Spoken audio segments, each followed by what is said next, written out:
다이어트를 하려면 어떻게 해야지 이제 제가 이렇게 극복을 할 수 있을까요? 요요 없는 다이어트를 하시려면 이것을 기억하셔야 됩니다. 찾아라, 부숴라, 만들어라. 찾아라. 만들어라. 찾아야지. 뭘 찾죠? 복근? 네, 하나씩 설명드릴 텐데요. 네. 찾아라는 건 이 비만의 원인을 찾아야 된다는 겁니다. 원인에. 네, 왜냐하면 비만은 굉장히 복합적인 원인에 따른 질환이고요. 많이 먹어서 그런 거 아니에요? 네, 다들 그렇게 생각하고 많이 접근하시게 되죠. 네. 그런데 살찐 원인은 다 다릅니다. 실제로 유전적 요인도 있고요. 약물로 인한 체중 조절이 안 된 분도 계시고 장에 있는 세균 문제인 분들도 계시고요. 또 갑상선이라든지 성호르몬, 성장호르몬 같은 호르몬 문제로 인한 2차적인 비만일 수도 있습니다. 성호르몬이랑 비만이 관계가 있을 거란 생각은 안 들거든요. 이건 또 처음 듣네.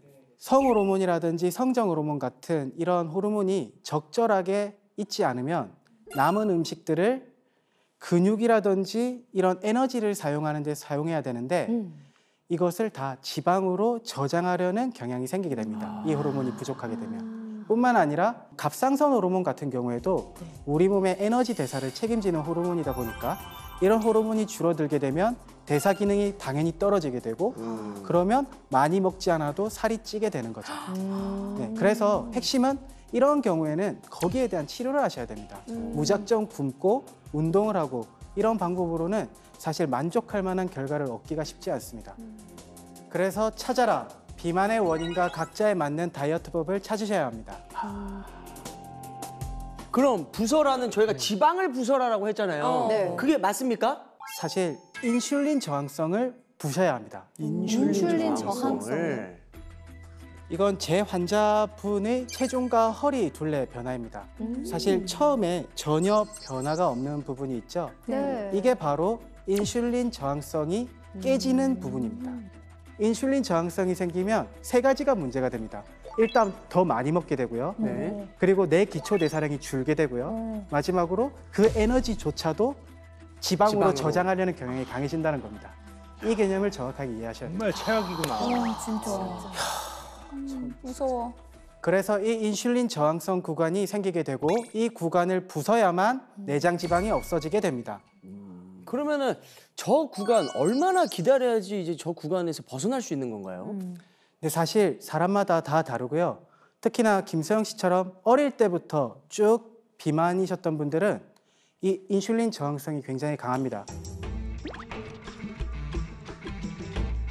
아니 보통 이제 그 우리 아이가 태어날 때 네. 그 보통 한 3.3kg 이렇게 태어나잖아요. 저 같은 경우는 태어날 때 6.8kg 태어났거든요. 네? 진짜? 예, 예. 6.8kg. 네. 가능한가? 전 아버지 옷을 8살 때부터 눈을 챘거든요. 야, 이거 진짜 팩트예요.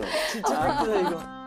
야, 와, 진짜 듬직합니다. 이게 언제예요? 이게 초등학생 때인가요? 초등학교 6학년 때입니다. 6학년 때. 근데 진짜 크다. 저게 중학교 1학년 때고요. 그리고 오른쪽이 중학교 2학년 때. 오, 네네. 진짜 건장했네요.